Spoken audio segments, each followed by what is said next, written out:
So to backtrack a little, just to give you some background on myself, I joined Medford in July. I have 17 years experience in career and technical education. My whole teaching experience, with the exception of my first year, has been in career and technical education. I grew up in the South Shore, Milton. I went to Blue Hills Technical High School in Canton. I was in graphic arts. And then I pursued my college education, starting at Mass Bay, then Framingham State, ending at Boston College. I started teaching in Belmont for about a year, and then I took a job in Framingham at Keefe Technical High School, which is a vocational technical high school in Framingham, serving the towns of Ashland, Hopkinton, Framingham, Natick. I was there for 10 years teaching English, and then I moved to Greater Lowell Technical High School, which is in Tingsboro, which is the biggest vocational technical high school in the state. 2,200 students, 25 programs. And there I had a few different roles. Started out as the director of assessment, moved into the director of technology, and then left that role as admissions and community relations. Loved that job. I really enjoyed it.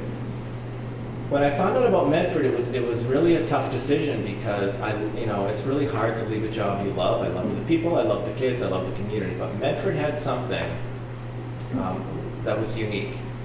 There's 55 regional vocational technical high schools across the state. They have yet to figure out how to really integrate the academics and the career piece in a way that is accommodating the students who want to go right off to college. We're already working with the students who want to go off to work in high school. We've nailed that. Schools across the state have nailed that. They know how to do that. What's been difficult is the changing requirements of colleges for the foreign language. So if you go to a state school, Massachusetts will waive the requirement for a foreign language because you're a vocational student. They'll say that your program major was graphic arts or culinary, will waive that. But if students wanted to pursue a private four-year college or colleges outside of Massachusetts, that foreign language and the advanced coursework was really a barrier to some students. So when I heard what Medford was doing, kind of creating this integration between the two schools, taking the best of both and allowing students from the high school who wanted to pursue some career and tech classes, or to allow students in the vocational school to access some of the programs in the high school, I thought this is something that could really be interesting. Medford could really be the model. And it's still in its beginning stages. We have our first graduating class this year from a few of the new programs that just opened, robotics, biotechnology. And those are kind of what we call the hybrid programs that allow students from the high school to come over and allow those students to access more advanced coursework or a foreign language. They're offered a bit of a different schedule, so there are 3 periods every day, both weeks, as opposed to the week on, week off. I'll talk a little bit about more of that in a minute. So like I said, 17 years in this profession, specifically in vocational education. It's frustrating to me, and I'm sure Tess can attest to this, that even when I was in high school, we were still shaking the stereotype that students that go to vocational technical high schools can't hack it in a regular high school, really not good students, not college bound. And I mean, I'm a product of a vocational technical high school, and couldn't be further from the truth. Even at our last open house, there were parents that came up to me that said, one in particular, she said, convince me to send my daughter here. I said, okay, what do you want to know?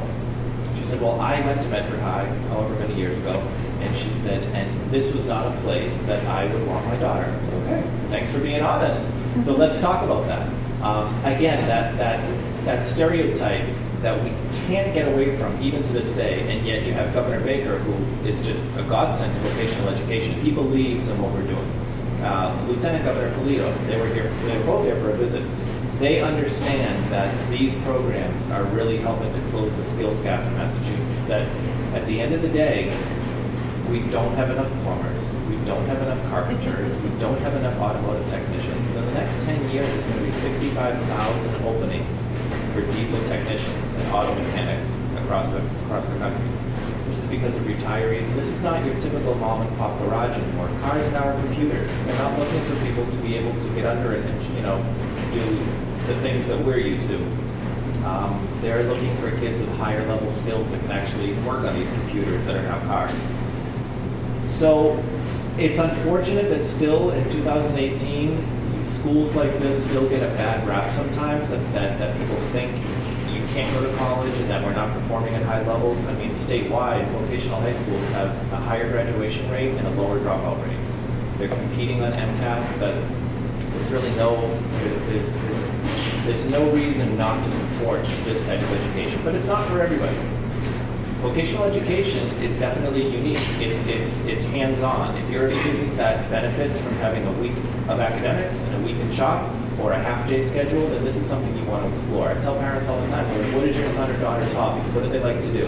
It doesn't mean they have to do this for the rest of their life. But they could be in carpentry for 3 years, and at the end of the day, they'll always know how to do things around the house. They'll always be able to have that in their back pocket. They can always do that as side work. Cosmetology.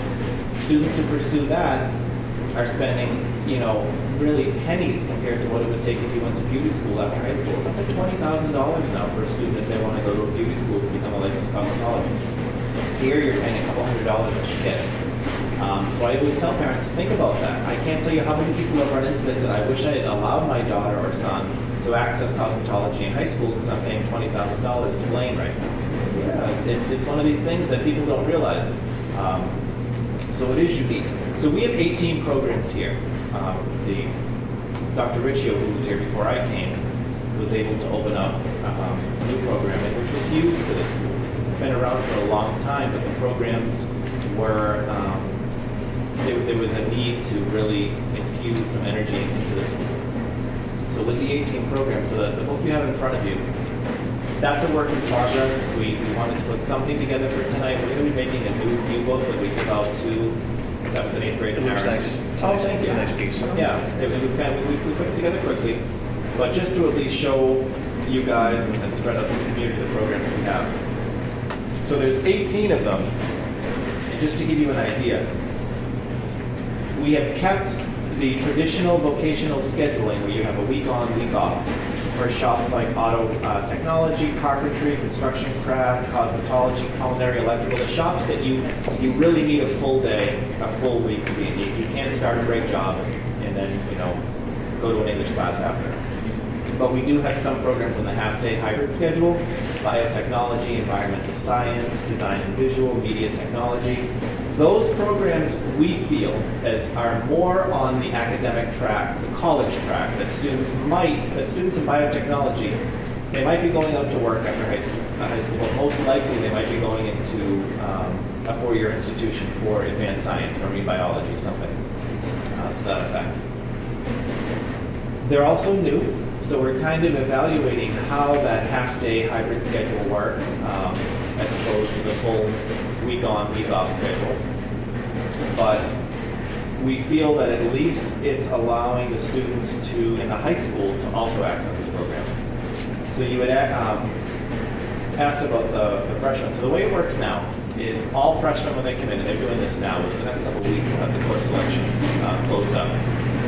All freshmen choose either a CTE pathway or a fine arts pathway. If you choose the CTE pathway, it means that from the first day of school through about January, you're going to rotate through 9 of our programs. So you pick 3 from each cluster.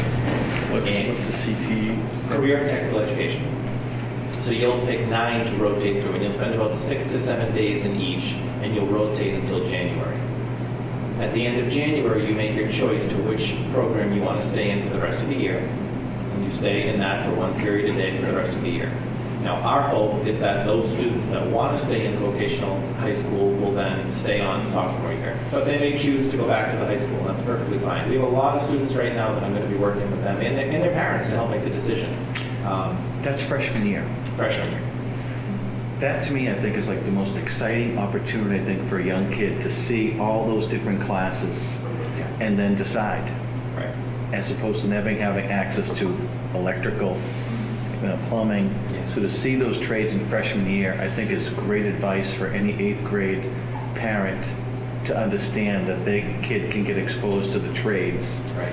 For a year or half a year, did you say? It's still January, so half the year they're rotating. And then go to college prep. Is that what you call the high school? You could decide to go back to the high school. Either way, you're going to stay in. You're going to pick a program for the rest of freshman year. But yeah, you stay there for the rest of the year. Now, at the end of freshman year, you may decide that you want to be full-time high school students beginning sophomore year. You can do that. But if you decide to stay on as a sophomore, You'll be in the program then 2 periods a day, every day, both weeks for your sophomore year. So the last 2 periods of the day are where you spend in your program. Then junior year, depending on the program you choose, it will either be a week in that program, or it'll be 3 periods a day, both weeks, depending on the program that you choose. And if you missed that window as a freshman year, what were the opportunities to come over and see that? You can, yeah. We've had a situation where a sophomore has made a decision, maybe in October of the sophomore year, and parents said, we should have. Can we explore it? Yeah, we give them a trial run in the program, and 9 times out of 10 they'll end up joining. And then you're looking to track them onto a particular program. Is there any chance for the juniors or seniors to see some of this, or at that point they're kind of committed? And I only say it almost like it's as an extracurricular thing. Can they do that in the school to see a piece of the voc, or is it? So we're talking about the idea of the 7th period. So right now it's a 6-period day, but there is, contractually teachers are here until 3 o'clock, 4 days a week. So there's a lot of talk about the 7th period, which would be an opportunity for a foreign language to be offered, credit recovery.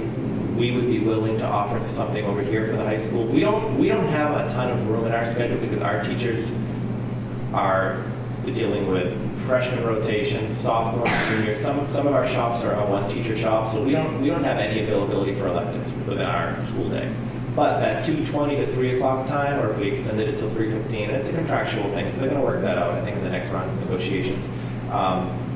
That's what we want to do. It's exactly what we want to do. We want to have something available for the high school student who wants to take something extracurricular but really as an elective and get some credit for it. Yeah, for sure.